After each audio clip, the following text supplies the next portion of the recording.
Hello and again welcome you all on APS classes. और आज हम बात करने वाले हैं जो अभी यूनिवर्सिटी गोरखपुर में बीएससी सेकेंड ईयर का पेपर हुआ मैथ्स का, उसके जो क्वेश्चन आए हैं। फिलहाल मैं इस वीडियो में सिर्फ आपको ये बताना चाहता हूँ कि कैसे कुछ ऐसे क्वेश्चंस थे जिनको आप देखते ही ट्रिक कर सकते थे। डिस्क्रिप्टिव सोर्सेज का मैं जल्दी ही अपलोड करूँगा, और डिस्क्रिप्टिव सोर्स में अपलोड करूँगा मैं सोच रहा हूँ कि जब आप लोग के फिजिक्स और केमिस्ट्री के पूरे पेपर हो जाए तब मैं अपलोड करूँ। रीज़न ये है कि जिनका पेपर बहुत अच्छा हुआ है वो तो बड़े खुश हो जाएंगे कि चलो मैंने आउट ऑफ 50 क्वेश्चन टच किया, मेरे 47 क्वेश्चन सही हैं, चलो मेरा तो 90% प्लस मार्क्स आ रहा है। बट जिनके क्वेश्चन पेपर अच्छा नहीं हुआ है उन्हें थोड़ा सा प्रॉब्लम होगा, वो डिमोरलाइज जाएंगे। तो अभी मेरा सिर्फ इतना आपसे कहना है कि आप अपने नेक्स्ट पेपर पे फोकस करिए, और हमारी बेस्ट विशेष आपके साथ है for your physics paper, chemistry paper and whatever paper you have to choose in your graduation. ठीक है, चलो फिलहाल आज मैं आपको सिर्फ इतना बताने वाला हूँ कि इन क्वेश्चंस पेपर में मेरे द्वारा पढ़ाए गए क्वेश्चन कितने अच्छे और सटीक तरीके से आए थे, और आपने अपने प्रोफेसर से जो पढ़े थे वो भी जो है सारे आपके क्वेश्चंस यहाँ पे अच्छे तरीके से मिले थे। तो मेनली हम डिस्कस ये करेंगे कौन से क्वेश्चन ऐसे थे जिनको आप सिर्फ देख के ही टिक कर सकते थे, मतलब आपको ना क्वेश्चन सॉल्व करने की जरूरत नहीं थी। जैसे पहला क्वेश्चन दिया, which of the following is a principal ideal ring, तो यहाँ पे all of the above option is correct. Question number 2 में आपको यहाँ पे सी वाला करेक्ट मिलेगा। ठीक है, चलिए आगे हम बढ़ते हैं और देखते हैं। ये जो है आपका एक जो है थियरम है कि जो रियल नंबर होता है उसके पास कोई प्रॉपर आइडियल नहीं होता है। तो यहाँ पे आपका जो पहला ऑप्शन है ये करेक्ट है। ठीक है, ऑप्शन नंबर आपका ए करेक्ट है। चौथे क्वेश्चन में आएंगे। चौथे क्वेश्चन में बूलियन रिंग की बात की गई, तो हमने बूलियन रिंग के बारे में आपको बताया था, और हमने बताया था कि ए स्क्वायर इज इक्वल टू ए जहाँ मिल जाए उसे हम बोलते हैं बूलियन रिंग। तो फिलहाल यहाँ पे a square is equal to a तो नहीं है, but a plus a is equal to 2a is equal to 0 वाला दिया है, तो ये बूलियन रिंग के क्राइटेरिया को सेटिस्फाई करता है। ऑप्शन ए यहाँ पे करेक्ट होगा। अब देखिए फिलहाल क्वेश्चन नंबर 5 की बात करें तो यहाँ पे दे रहा है विच of the rational number set is what. ठीक है, तो देखो रेशनल नंबर का सेट जो होता है वो रिंग विदाउट जीरो डिवाइजर होता है, और रिंग विदाउट जीरो डिवाइजर का मतलब ये होता है कि कोई भी दो नॉन जीरो एलिमेंट को मल्टीप्लाई करेंगे, ठीक है, तो तीसरा एक नॉन जीरो एलिमेंट आएगा। यहाँ पे जीरो तब मिलेगा जब या तो ये जीरो हो या तो ये जीरो हो। ठीक है, मतलब कि हमको मल्टीप्लिकेशन में जीरो तभी मिलेगा जब इन दोनों एलिमेंट्स में से कोई ना कोई एक जीरो रहा हो, और अगर कोई जीरो नहीं है तो यहाँ पे नॉन जीरो एलिमेंट आएगा। इसे हम बोलते हैं रिंग विदाउट जीरो डिवाइजर। और आपको पता है कि every ring without zero divisor is called integral domain. तो B and C both are correct, यहाँ पे ऑप्शन डी आपका करेक्ट हो जाएगा। ठीक है, अभी मैं सिर्फ आपको वो क्वेश्चन बताने वाला हूँ जिनको आप देखते ही क्वेश्चन को टिक कर सकते थे। फिलहाल देखो क्वेश्चन नंबर 6 जो दिया है, ये क्वेश्चन जब मैं रिंग थ्योरी का वीडियो अपलोड किया था अपने चैनल पर, तो सबसे पहले वीडियो का पहला ही क्वेश्चन था N plus dot is not forms a ring because what why, क्योंकि एन प्लस और डॉट आपको जो दे रखा है तो यहाँ पे एन प्लस के साथ बनाना चाहिए ग्रुप। ठीक है, लेकिन एन प्लस के साथ जो ग्रुप नहीं बनाएगा, इसकी प्रॉपर्टी नंबर 3 सेटिस्फाई नहीं करेगी। Existence of identity element fail कर जाएगा, क्योंकि एग्जिस्टेंस ऑफ आइडेंटिटी एलिमेंट में identity element with respect to summation is zero, और नेचुरल नंबर में जीरो आता नहीं, 1 से स्टार्ट होता है। तो ये इसका जो पहला ऑप्शन है ये करेक्ट हो जाएगा, N plus dot not forms a ring. Question number 7 पे आएंगे। देखो कर्नल की बात कर रही है, तो कर्नल का मतलब सिर्फ इतना होता है कि अगर आपके पास कोई transformation from U to V हो ना, तो यू के वो सारे एलिमेंट जो वी के आइडेंटिटी से मैप हो जाए उन्हें हम बोलते हैं कर्नल। ठीक है, कर्नल का मतलब क्या होता है कि डोमेन के एलिमेंट को उठा के और को डोमेन के आइडेंटिटी से मैप करा दे, या फिर उनको जीरो बना दे, उनको सीधे जीरो पे भेज दे। तो यहाँ पे ऑप्शन बी यहाँ पे करेक्ट होगा। ठीक है, चलिए क्वेश्चन नंबर 8 में अभी आपको सॉल्व करना पड़ेगा, फिलहाल मैं इसको करा दूंगा। आगे जो है हम बढ़ते हैं, और क्वेश्चन नंबर 9 अभी इसको मैं बता दूंगा आगे चल के। क्वेश्चन नंबर अब हम आते हैं, मैं सिर्फ आपको वो क्वेश्चन बताना चाहता हूँ जिनको आप देखते ही टिक कर सकते हैं। देखो क्वेश्चन नंबर 12 में जो दे रखा है, ठीक है, आपको पता है जब आप क्लास 12 में पढ़ते थे तो उस टाइम आपने जो है मैट्रिक्स पढ़ा था, तो मैट्रिक्स में ये आपको बड़े अच्छे से दे रखा है कि ऐसे आपको मैट्रिक्स होता था ना कि A1 A2 और B1 B2, तो ऐसे मल्टीप्लाई करते cross multiply not equal to zero मतलब इज इक्वल टू जीरो, तो ये डिपेंडेंट होता था। नॉट इक्वल टू जीरो मतलब लीनियरली डिपेंडेंट होता था। यहाँ पे जो क्वेश्चन इस बच्चे ने सॉल्व किया है, ये जिसने सॉल्व किया है ये भी ठीक ठाक सॉल्व किया है। ठीक है, ऐसे ही सॉल्व किया जा सकता है। फिलहाल आगे चलते हैं, और देखो अब मैं आपको क्वेश्चन बताता हूँ ये रैंक ऑफ मैट्रिक्स। देखो रैंक ऑफ मैट्रिक्स में आप रो एक्लोन फॉर्म से भी जा सकते हैं। ठीक है, फिलहाल यहाँ पे आपको जो बताया गया है rank of matrix of A is what, तो देखो इस पर्टिकुलर क्वेश्चन का जो आंसर होने वाला है वो आपका होने वाला है डी। ठीक है, यहाँ पे 2 इज़ द करेक्ट ऑप्शन, और मैं इसको डिटेल में बताऊँगा कैसे इसको सॉल्व करते हैं। आप यहाँ पे लीनियर रो और कॉलम को एल और एल भी चेक कर सकते हैं, उससे भी हो सकता है, रो इक्विवेलेंट फॉर्म से भी हो सकता है, जैसे चाहे वैसे कर सकते हैं। यहाँ पे देखो जो क्वेश्चन नंबर 16 दिया है, इस क्वेश्चन को सॉल्व करने का बड़ा ही बेहतरीन तरीका ये है कि देखो आपको एक रिजल्ट पता होना चाहिए कि जो इसके ट्रेस का सम होता है ना, ट्रेस का जो ट्रेस होता है, सॉरी ट्रेस मतलब कि मेन डायगोनल पे जो एलिमेंट एग्जिस्ट जो लाई करते हैं उनका सम। ठीक है, तो जो ट्रेस होता है trace is equal to sum of eigen value. तो आप देखो ट्रेस कितना आ रहा है, 8 7 15 और 15 3 18। आपको 18 मिल रहा है। ठीक है, अब आप इन आइगन वैल्यू के सेट में से वो सेट चूज करेंगे जिनकी वैल्यू 18 आ रही है। पहला तो ये तरीका है। अगर ये फेल करता है तो फिर आपको मैं दूसरा तरीका बताता हूँ।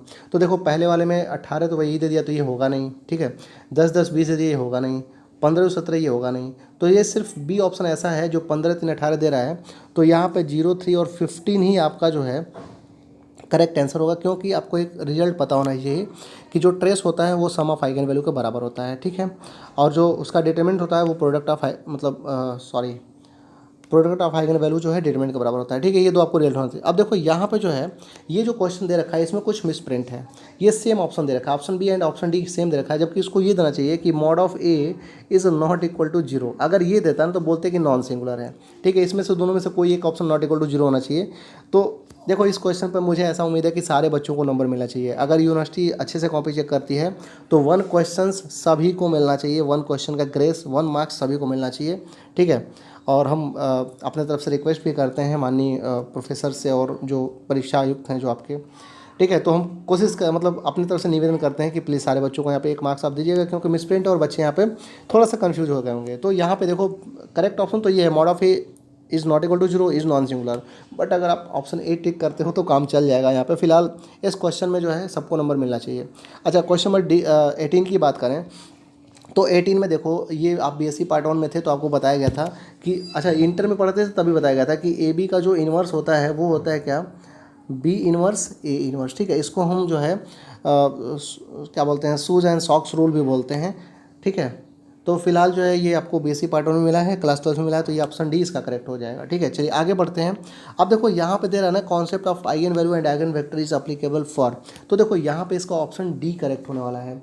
ठीक है, कॉन्सेप्ट ऑफ आइगन वैल्यू सिर्फ स्क्वायर मैट्रिक्स के लिए ही अप्लाई होता है। ओके, चलिए फिर आगे हम देखते हैं। देखो ये जो क्वेश्चन दे रखा है 20 वाला, तो 20 वाले का जो ऑप्शन बी है वो करेक्ट होगा। देखो सेट ऑफ नेचुरल नंबर की अगर हम बात करें तो सेट ऑफ नेचुरल नंबर वो क्या होता है, 1 2 3 एंड सो ऑन। ठीक है, इधर इनफाइनाइट तक जाता है। तो इसका लोअर बाउंड क्या है, मतलब इधर बाउंडेड बिलो है। अब देखो सेट ऑफ नेचुरल नंबर जो है, set of natural number start कहाँ से होता है, set of natural number start from 1 2 3 and so on. अब देखो 1 इज़ द लोअर बाउंड, 1 क्या है, लोअर बाउंड है। ओके, और 1 से ही स्टार्ट हो रहा है तो बाउंडेड बिलो है, मतलब इधर तो नहीं ना कहीं जा रहा है, यहीं पे रुक जा रहा है, 1 से ही स्टार्ट हो रहा है तो बाउंडेड बिलो है, और इधर इनफाइनाइट जा रहा है तो अनबाउंडेड एबव है। तो bounded below and it's lower bound is 1। यहाँ पे ऑप्शन बी जो है वो करेक्ट हो जाएगा। In this particular question option B is correct. Okay, चलिए आगे हम बात करेंगे 21 क्वेश्चन की। तो देखो 21 क्वेश्चन कितना अच्छा है, और ये क्वेश्चन मैंने डिफरेंशियबिलिटी जब पढ़ाया था तो मैंने इसको बताया था कि आप जब ग्राफ प्लाट करोगे ना तो आपको ऐसे कुछ ग्राफ मिलेगा मॉड ऑफ एक्स का। ठीक है, ऐसे कुछ मिलेगा, जीरो से होकर जाएगा। थोड़ा सा मैं ग्राफ अच्छे से बना दूँ। ठीक है, अब देखो ऐसे जाएगा ग्राफ, ऐसे जाएगा। और मैंने आपको बताया था कि जब कहीं भी आपको शार्पेज मिले, तिरछा किनारा मिले, कॉन्टिन्यूटी फेल करती है, तो यहाँ पे जीरो पे सॉरी डिफरेंशियबिलिटी फेल करती है, तो जीरो पे आपकी डिफरेंशियबिलिटी फेल करेगी। और ये function f of x equal mod x तो कॉन्टिन्यूस है। इवन आप जब क्लास 12 में पढ़ते थे तो बोला जाता था कि every differentiable function is continuous but every continuous function need not be differentiable. और काउंटर एग्जाम्पल होता था f of x equal to mod x. यहाँ पे एक्स कर लेना, मिसप्रिंट है भाई, इस पेपर में मिसप्रिंट है।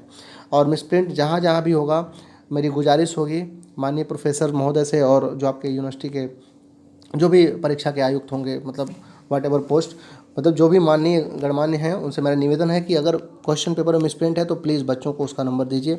और हमारी तो ये शुभकामना होगी कि सारे बच्चे अच्छे नंबर से पास हो जाएँ। ठीक है, चलिए क्वेश्चन नंबर 22 की बात करते हैं। तो 22 वाला जो क्वेश्चन है, देखो यहाँ पे अगर जो है आप n टेंस टू इनफाइनाइट करते हो, ठीक है, तो ये वाला तो जीरो हो जाएगा, यहाँ पे सिर्फ 1 मिलेगा। बट इसमें जो है अगर आप कुछ और चेक करते हो ना, जैसे मान लो 1 2 3 पुट करके चेक करो, तो 1 इज इक्वल टू जो है अगर n is equal to 1 put करो तो आपको क्या मिलने वाला है, 1 प्लस मतलब यहाँ -1, तो ये जीरो मिलने वाला है।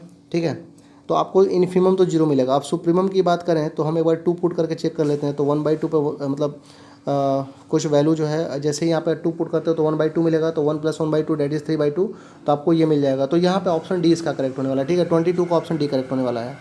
चलिए अगर हम बात करें क्वेश्चन नंबर 23 की, तो 23 में कह रहा है विच of the following statement is correct, limit point of an interval something, जो भी रखा है। तो यहाँ पे देखो ऑप्शन सी यहाँ पे करेक्ट होगा, इसका लिमिट पॉइंट ऑफ इंटरवल। अच्छा, मैं इसको डिटेल में बताऊंगा, जब एक्सप्लेन करूंगा तो मैं इसको डिटेल में एक एग्जांपल लेकर आपको समझा दूंगा। ठीक है, क्वेश्चन नंबर 24 की बात करें तो क्वेश्चन नंबर 24 में ऑप्शन डी इज़ करेक्ट। ठीक है, ये क्वेश्चन आपके जो है कोर्स बुक का ही है, option D is correct. Question number 25 की बात करें तो 25 में यहाँ पे ऑप्शन बी करेक्ट होगा, यहाँ पे वैल्यू 1 आ जाएगी। ठीक है, यहाँ पे वैल्यू 1 आ जाएगी। चलिए आगे हम बात करते हैं। एवरी सब sequence of A convergent sequence is convergent होगा, ये जो आपका ऑप्शन बी करेक्ट होगा। अब थोड़ा मैं जल्दी जल्दी आगे बढ़ता हूँ। ठीक है, अभी देखो ये क्वेश्चन जो रोल्स थ्योरम का है ना, ये क्वेश्चन आप हमारे वीडियोज़ पे जाके देखना। अभी मैंने रिसेंटली जो डिफरेंशिएबिलिटी का वीडियो आपको बताया था, ठीक है, और उस पर्टिकुलर वीडियो से ये क्वेश्चन आ गया है। मैं जब डिटेल में पढ़ाया था डिफरेंशिएबिलिटी में 4 लेक्चर डिटेल में अपलोड है, वहाँ भी वो मतलब आपको मिले थे, और यहाँ भी जो है मैंने सॉल्व किया था। तो ये पर्टिकुलर क्वेश्चन आपके कोर्स बुक का है और मैंने इसको सॉल्व कराया था और बोला था कि फॉर व्हाट वैल्यू। ठीक है, तो यहाँ पे सी की वैल्यू 3/4 जो आया है, ये ऑप्शन ए यहाँ पे करेक्ट है। आपके कोर्स बुक का ये क्वेश्चन है। अच्छा, क्वेश्चन नंबर 29 तो मैंने जब सीरीज आपको स्टार्ट किया था इनफाइनाइट तभी बताया था कि यहाँ पे पी की वैल्यू ग्रेटर देन 1 पे कन्वर्जेंट होगा, लेस देन इक्वल टू 1 पे डाइवर्जेंट होगा, तो ऑप्शन डी यहाँ पे करेक्ट है। ठीक है, चलिए अभी जो है आगे हम बात करते हैं क्वेश्चन नंबर 30 की। तो क्वेश्चन नंबर 13 में जो है अभी विच of the following is not an improper integral. तो देखो इम्प्रॉपर इंटीग्रल यहाँ पे जो ऑप्शन चेक कर लेते हैं इम्प्रॉपर इंटीग्रल क्या क्या नहीं होता है। तो यहाँ पे शायद ऑप्शन डी यहाँ पे करेक्ट होगा। अभी मैं श्योर नहीं हूँ, जब मैं श्योर हो जाऊँगा कुछ क्वेश्चंस को लेके तो मैं आपको डिटेल में वहाँ वीडियो दूंगा। देखो लास्ट टाइम जब मैं मतलब एकदम लास्ट दिन मतलब एग्ज़ाम के जस्ट एक दिन पहले मैंने एक वीडियो अपलोड किया था रिमान इंटीग्रेशन का, तो वहाँ पे जो है मैंने बताया था आपको टोटल 9 MCQs कराए थे, और उन 9 MCQs में मैंने बताया था कि रिमान इंटीग्रेबल उसी फंक्शन को बोलते हैं किसी बाउंड्री इंटीग्रल ए पर जब लोअर रिमान इंटीग्रल का सम अपर रिमान इंटीग्रल का सम बराबर हो जाए और ये इसके बराबर हो जाए, मतलब ऑप्शन डी यहाँ पे करेक्ट होगा। और ये मैंने लास्ट टाइम में मतलब बिफोर 1 डे एग्ज़ाम मतलब आपके एग्ज़ाम के एक दिन पहले मैंने इसको अपलोड किया था। तो क्वेश्चन 32 का ऑप्शन डी करेक्ट हो जाएगा। देखो यहाँ पे ये जो क्वेश्चन है मैंने इसको ऑलरेडी आपको बता रखा था कि a function is defined as, ये जो आपका क्वेश्चन है, ठीक है, मैंने इसको आपको कराया था बड़े अच्छे से। मैंने आपको बताया था कि एक ट्रिक बताया था कि x square sine 1/x if x is not equal to 0, और फिर मैंने आपको बताया x इक्वल टू 0 पे 0 बता दिया था। तो मैंने बताया था कि इस तरीके के क्वेश्चन को कैसे डील करना है, आखिर इसका आंसर होता क्या है। तो मैंने आपको एक विशेष रूल बताया था कि जब भी आपका शुरू में स्टार्टिंग में एक्स स्क्वायर हो, ठीक है, स्टार्टिंग में एक्स स्क्वायर हो और लास्ट में 1/x हो, तो यहाँ पर डिफरेंशियबिलिटी तो एग्जिस्ट करेगी। ठीक है, यहाँ पर डिफरेंशियबिलिटी तो एग्जिस्ट करेगी, बट कॉन्टीन्यूटी की जब बात करेंगे ना, जो ये कॉन्टीन्यूटी की बात करेंगे वो तब करेंगे जब इसकी वैल्यू जो है, जैसे मान लो x to the power p हो और sign 1/x to the power यहाँ पे q हो, तो p की वैल्यू जो है इस मतलब यहाँ पे सिर्फ 1/x कर लो, इसको हटा दो, मतलब इसको हटा देते हैं, 1/x कर लेते हैं, और यहाँ पे हम p is greater than or equal to 2 पे जब देखेंगे तो ये जो है कंटिन्यूटी की बात आएगी। तो फिलहाल इस पर्टिकुलर फंक्शन में ऑप्शन ए आपका करेक्ट होने वाला है। ठीक है, differentiable at x is equal to 0, but differentiable जो आपको डिफरेंशियल फर्स्ट डेरिवेटिव मिलेगा, first derivative is not continuous. ठीक है, तो क्वेश्चन नंबर जो 33 है इसका ऑप्शन ए करेक्ट हो जाएगा, जहाँ तक मैं सोच पा रहा हूँ। अगर कुछ करेक्शन होगा तो मैं जब डिटेल में बताऊँगा तो वहाँ पर मैं आपको ज़रूर सॉल्व करूँगा इसको। फिलहाल अभी मैं जो सोच पा रहा हूँ क्वेश्चन नंबर 33 का ऑप्शन ए करेक्ट होगा। ठीक है, डिटेल में भी वीडियो आएगी, आप वहाँ से देख लेंगे इसको। 34 का जो ऑप्शन है the function f of x defined by, ये आपको जो है integrable any interval non interval anywhere interval. ठीक है, यहाँ पे आपका ऑप्शन बी करेक्ट हो जाएगा। चलिए, ये आपका जो क्वेश्चन 35 दिया गया है, यहाँ पे आपका ऑप्शन ए करेक्ट होने वाला है। अब देखिए ये जो क्वेश्चन है ये भी मैंने कराया था, 36 वाला क्वेश्चन मैंने कराया था, आपको बताया था कि यहाँ पे x इज इक्वल टू 1 पे इसको प्रॉब्लम है, x इज इक्वल टू 1 पे सार पेज मिलेगा और यहाँ पे x इज इक्वल टू 1 पे फंक्शन नॉट डिफरेंशिएबल। मैंने आपको बेसिकली ये बताया था x is equal to x-1 और प्लस x-2। तो मैंने बताया था कि x इज इक्वल टू 1 पे और 2 पे दोनों जगह इसकी डिफरेंशिएबिलिटी फेल करेगी। शायद मैंने मॉड ऑफ x भी लेके चला था, तो मैंने बताया था x इज इक्वल टू 0 पे भी प्रॉब्लम होगी। तो x is equal to 0 and 1 and 2 तीनों जगह डिफरेंशिएबिलिटी फेल करेगी। फिलहाल इसका ऑप्शन सी करेक्ट है, इस पर्टिकुलर क्वेश्चन का ऑप्शन सी करेक्ट है। चलिए आगे हम बात करेंगे, और भी मैंने बहुत सारे ऐसे क्वेश्चन बताए थे जो आपको देखते ही आप ट्रिक कर सकते थे। फिलहाल ये एलपीपी का प्रॉब्लम आपको हम सॉल्व करा देंगे डिटेल में। अभी फिलहाल एलपीपी में मैंने ना कोई वीडियो डाला था और ना ही मैंने एलपीपी इस सेशन में अपने स्टूडेंट्स को पढ़ाया था। एलपीपी हमारे गुरुजी पढ़ा रहे थे आप लोगों को। ठीक है, चलिए आगे हम बात करेंगे intersection of two convex set, ये तो सब एलपीपी का ही प्रॉब्लम है। तो फिलहाल आगे बढ़ते हैं, और मैंने आपको कुछ वीडियो प्रोवाइड कराए थे किसके, मैकेनिक्स के। तो मैकेनिक्स के वीडियो में भी आपका यहाँ पे ऑप्शन बी करेक्ट होने वाला है। ठीक है, खैर वर्चुअल वर्क का वीडियो मैंने अपलोड नहीं किया था, मैंने सिर्फ जो है पहले और तीसरे और चौथे चैप्टर का ही अपलोड किया था। तो फिलहाल जो है आते हैं क्वेश्चन पे, और अब हम लोग बात करते हैं ये वाला जो क्वेश्चन है, इसमें मैंने आपको बताया था और यहाँ पे ऑप्शन ए करेक्ट होगा। ठीक है, ये वाला जो क्वेश्चन है यहाँ पे ऑप्शन ए करेक्ट होगा आपका, ऑप्शन ए इज करेक्ट। चलिए आगे हम बात करते हैं। और अभी जो है हमने जो क्वेश्चन कराया था आपको, देखो ये भी क्वेश्चन मैंने कराया था आपको मेरी पहली वीडियो में ही, वो वाला क्वेश्चन और ये वाला क्वेश्चन दोनों है कि इक्विलिब्रियम पोजीशन में ये कंडीशन आएगा। अच्छा, इस क्वेश्चन को भी मैंने कराया था मेरी कॉमन कैटेगरी के वीडियो में, ये क्वेश्चन था और अब यहाँ पे ऑप्शन ए करेक्ट है, 71 हो गया। और लामी का थ्योरम जो है यहाँ पे ऑप्शन सी इज करेक्ट, ठीक है। For 3 force acting at a point and point are in equilibrium, तो यहाँ पे लामी का थ्योरम जो होता है। अच्छा देखो, लामी का थ्योरम कुछ और नहीं होता, ये जो आपको ये दे रखा है ना, ये पर्टिकुलर इस पॉइंट में ये जो ऑप्शन ए है ना, दिस इज कॉल्ड द लामी थ्योरम, ठीक है, मैंने बताया था इसको। चलिए अभी डिटेल में हम सोल्यूशन अपलोड करेंगे। After 1 or 2 days I will surely upload the video, descriptive video पूरा डिस्क्रिप्शन के साथ अपलोड करेंगे। तब तक हमारी बेस्ट विशेस आपके साथ हैं, आप जो है नेक्स्ट पेपर में अच्छा करें और मेरी ढेर सारी शुभकामनाएं आपके साथ हैं कि आप नेक्स्ट पेपर में खूब अच्छा करें, खूब अच्छे नंबर से पास हों और थर्ड ईयर में एक मुस्कुराता हुआ चेहरा मेरे सामने फिर से आए और मैं थर्ड ईयर में भी आपको गाइड करूँ और आप बेसिक थर्ड ईयर भी अच्छे नंबर से पास हों। हमारी तो शुभकामनाएं है कि आप जीवन में हमेशा सफल हों, क्योंकि आपकी सफलता के पीछे हमारी सफलता है।